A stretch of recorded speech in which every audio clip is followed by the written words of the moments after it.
Mystery of Iniquity Exposed presents a shocking exposé of the song Trust Me by Lola Blanc. As you may recall from a previous installment on my channel, this is the same Lola Blanc who brought us the song Angry 2, wherein she provided a blasphemous portrayal of the divine feminine goddess as oppressed and put upon by Yahweh and his supposed archons and made to be someone that she is not.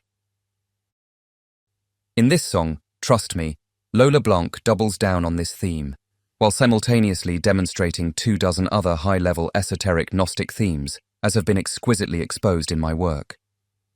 In the seminal work that is my groundbreaking 30-part exposé of the Luciferian narrative, I explained how Luciferians blasphemously believe that trust in Yahweh is misplaced.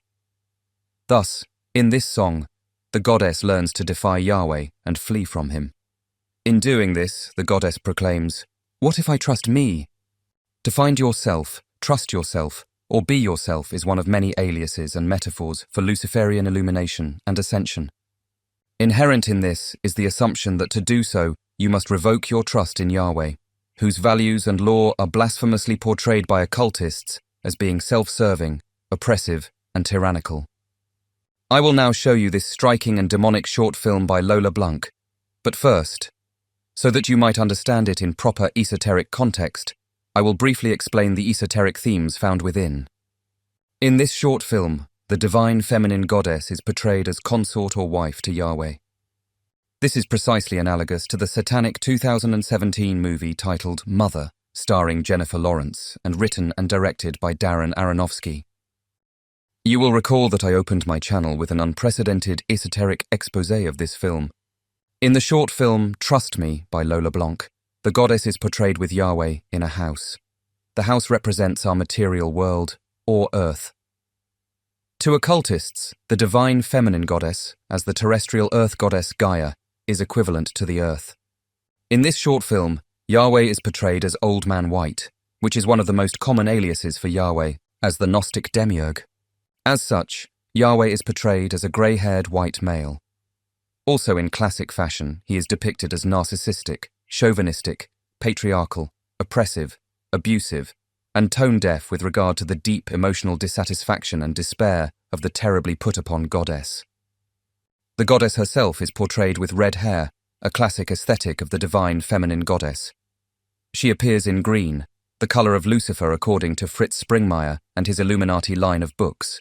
She is later shown as wearing blue, representing the lady in blue, who is the ocean goddess. You will notice that in the film, the goddess eventually defies Yahweh and runs away.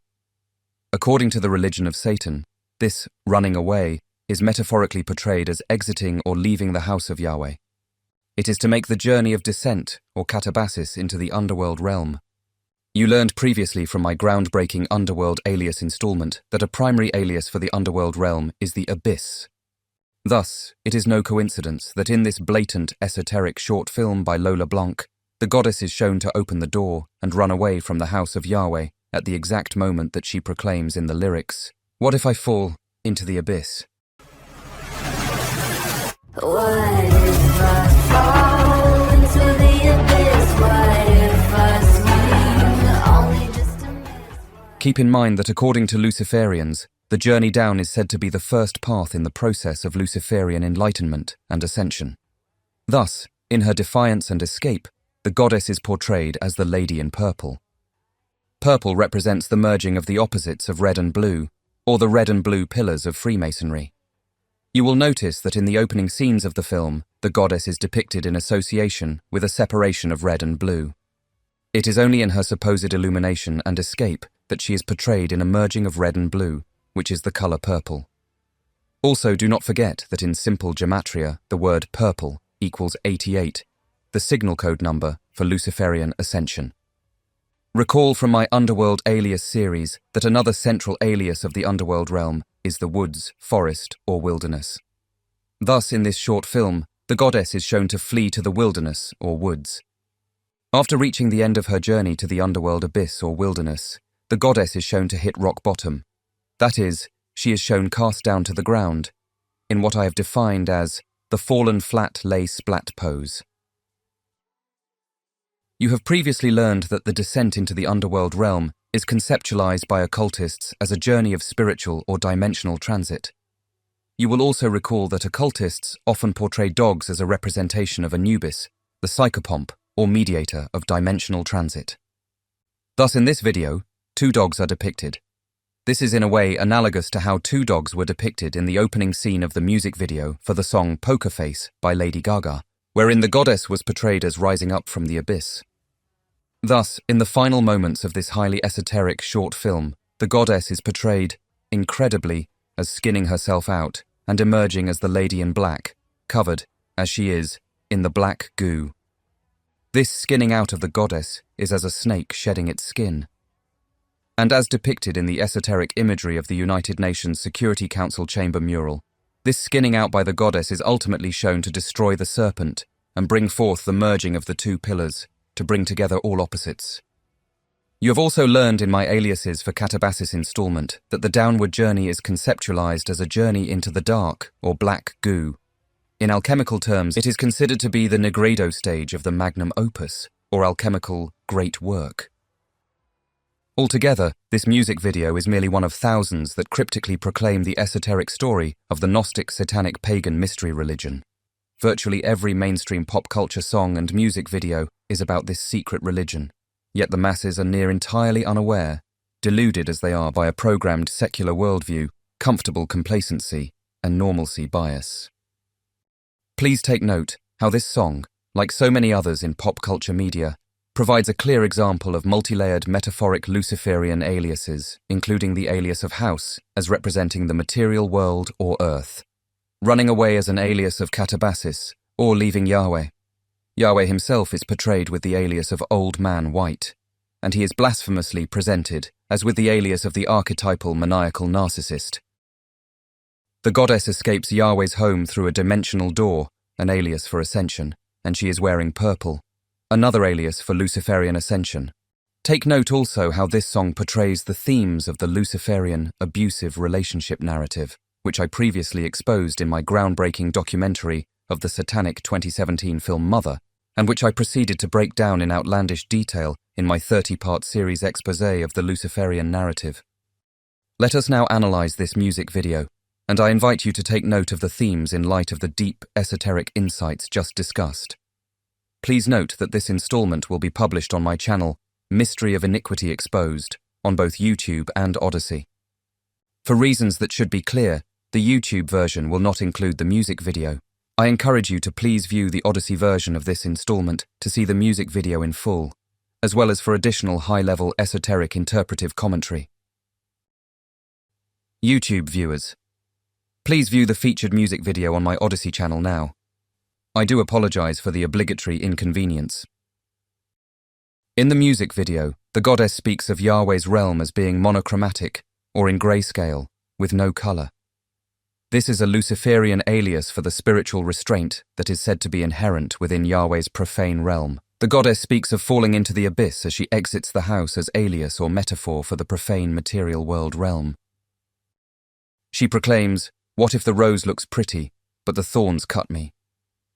With these words, the goddess speaks of how the profane realm is characterized as a place of thorns.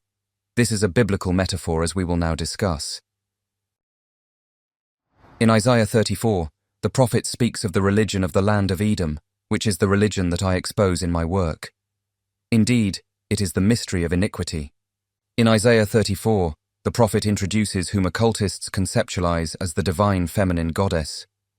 She is called the Screech Owl, and the word for Screech Owl is Lilith, or Lilith, the underworld goddess who has made transit to the underworld as barren land or desert. In the passage, the Most High proclaims, "The desert owl and screech owl will possess it, and the great owl and raven will dwell in it. The Lord will stretch out over Edom a measuring line of chaos and a plumb line of destruction. No nobles will be left to proclaim a king, and all her princes will come to nothing. Her towers will be overgrown with thorns, her fortresses with thistles and briars. She will become a haunt for jackals, an abode for ostriches." Take note that the raven or crow is an alias for underworld Osiris. Thus, in this passage, God identifies and calls out both underworld Osiris and the underworld so-called goddess. Even more incredible, is the fact that these primary male and female deities of the pagan mystery religion are likewise called out by the Most High in Isaiah chapter 7, complete with a description of their location in the underworld. Keep in mind that another name for Osiris is Beelzebub, Lord of the Flies. Know too that the goddess is also called the Queen Bee Goddess, and bear in mind that a valley is an alias for the underworld realm, as is a river which carves out a valley.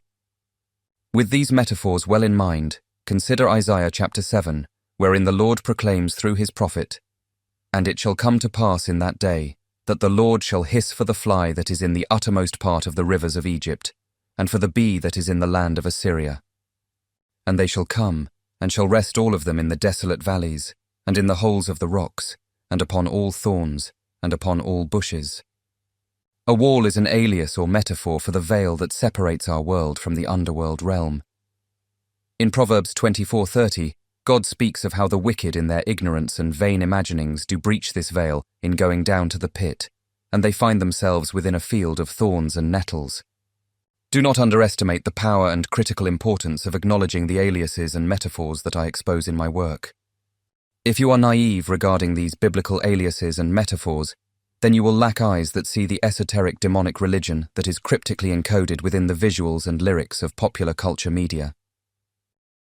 In truth, I have no interest in investing such time as this in explaining the deep esoteric themes of Satan's religion that I have already so thoroughly exposed in my prior work. But what I do want is for you also to understand this blueprint, so you may no longer be corrupted and manipulated by the satanic themes and ideas that are inherent with this vile yet seductive and ear-tickling false religion. Soon the world powers that be will bring nuclear cataclysm in order to facilitate their Great Reset, Fourth Industrial Revolution, and their Web 3.0 Internet of Things driven by demon-embedded AI. All of these things will be in service to Satan. The Word of God warned us of these things, including the great deception that is inherent with the Gnostic demonic doctrine of the Luciferian narrative. Be warned that this occulted religion will soon inspire most on earth to fall away from Yahweh and to go down to the pit. And the deceived masses will believe that this journey will facilitate their ultimate divine ascension to the cosmic God through the vehicle of the rising phoenix. But keep in mind also that we know, biblically, that the Antichrist rising phoenix beast will present himself in opposition against the harlot system, which is the emerging despotic New World Order establishment. Be not deceived by the counterfeit revival, the controlled resistance, rebellion, or revolution, the so-called Great Awakening, the latter-day reign political establishment, or the ear-tickling demonic doctrine of the NAR, or new apostolic reformation movements. Please engage in my work. View the installments of my channel in sequence so that you can understand the blueprint of the mystery of iniquity and discern against Satan and his occulted ministers of darkness. And please share my work. The incredible information that I reveal is not meant for titillation, amusement, or entertainment. It is meant for education and to facilitate discernment against the pervasive machinations of the kingdom and religion of Satan in our world. In truth, I cannot justify the incredible labor that is inherent with this discernment ministry if it does not gain traction and reach those who have eyes and ears to receive it. Therefore, I now beseech you, please share my work with others. Help others to connect the dots and build the comprehensive lattice work of aliases and themes behind which the ministers of iniquity enshroud themselves. For additional cutting-edge insight for discernment against the secret religion that guides the hearts and minds of the kings of the earth and the occultic content creators of virtually all pop culture media, please visit Mystery of Iniquity Exposed on YouTube and Odyssey. Please also connect with my work on Linktree. God bless.